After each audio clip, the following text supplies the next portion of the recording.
Still using crutches weeks after your injury? It could be what's stopping you from healing.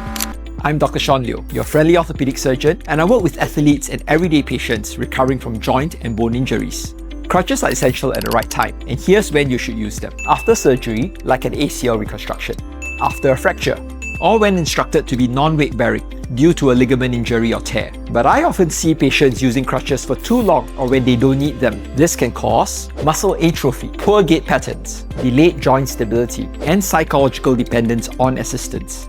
You should aim to transition off crutches as soon as it's safe, usually under the guidance of your doctor or physiotherapist. If your knee or leg feels stable, the pain is manageable, there's usually no need to continue crutches beyond a few days or weeks depending on the injury. And if you are unsure, always ask. Feel stronger? Move faster. It starts with your decision to begin the recovery process.